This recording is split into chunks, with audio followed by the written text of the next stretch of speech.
എല്ലാവർക്കും അറിയുന്നൊരു കാര്യം. അതായത് നമ്മുടെ മുന്നിൽ വന്ന് നിൽക്കുന്ന ഐശ്വര്യത്തെ അഹങ്കാരം കൊണ്ട് തട്ടിക്കളയരുത് എന്ന് മാത്രമേ പറയാനുള്ളൂ ഈ ഒരു എപ്പിസോഡിൽ. ഒരു കഥ പറയാം. കഥ ഇതാണ്. രാഹുലിന്റെയും ആരോണിന്റെയും കഥ. അതായത് രാഹുലിനും ആരോണിനും അവരുടെ ജോലി നഷ്ടപ്പെട്ടു.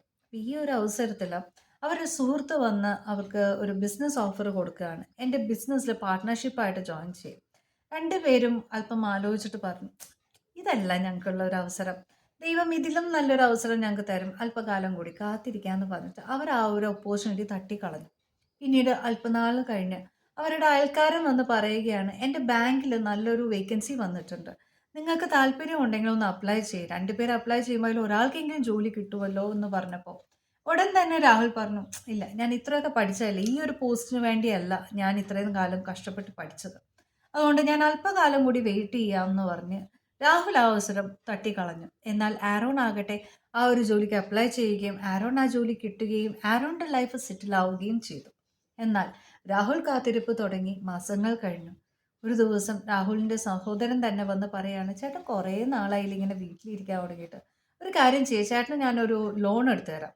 ചേട്ടന് എന്താണോ ഇഷ്ടമുള്ളത് ചേട്ടൻ ആ ഒരു ജോലി സ്റ്റാർട്ട് ചെയ്യും. എന്നിട്ട് അതിൽ നിന്ന് കിട്ടുന്ന വരുമാനം കൊണ്ട് അല്ലെങ്കിൽ ലാഭം കൊണ്ട് ചേട്ടന് ആ ലോൺ അങ്ങ് അടച്ചു തീർക്കുക എന്ന് പറഞ്ഞു. എന്നാൽ രാഹുൽ അവിടെയും ആലോചിച്ച് പറയുകയാണ്, ഞാൻ ഒത്തിരി പ്രാർത്ഥിക്കുന്നതാണ്. ദൈവം എൻ്റെ പ്രാർത്ഥന കേൾക്കാതെ ഇരിക്കില്ല. അതുകൊണ്ട് ഞാൻ കുറച്ചു കാലം കൂടി കാത്തിരിക്കാൻ തയ്യാറാണെന്ന് പറഞ്ഞ് രാഹുലിന്റെ കാത്തിരിപ്പ് കണ്ടിന്യൂ ചെയ്തുകൊണ്ടേയിരുന്നു.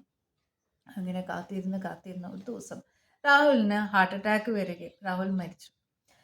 ദൈവത്തെ കണ്ട ഒരു അവസരത്തിൽ ദൈവത്തോട് രാഹുൽ ചോദിക്കുകയാണ്, ദൈവമേ, ഞാൻ ഒരുപാട് പ്രാർത്ഥിക്കുന്ന വ്യക്തിയാണ്.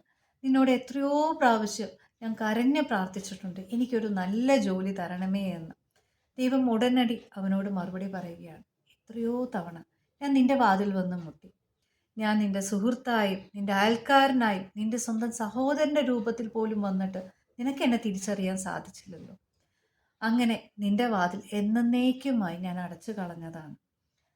ഇത് കേട്ട രാഹുൽ ആകെ ചിന്താകുലനായി. കാരണം മുന്നിൽ വന്ന അവസരം ജീവിച്ചിരുന്നപ്പോൾ മനസ്സിലാക്കാൻ സാധിച്ചില്ല.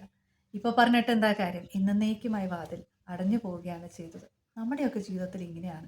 അവസരങ്ങൾ വരുമ്പോൾ നമുക്കത് തിരിച്ചറിയാൻ സാധിച്ചിട്ടില്ലെങ്കിൽ എത്രയൊക്കെ പഠിപ്പും വിവരവും ഉണ്ടായിട്ട് കാര്യമില്ല.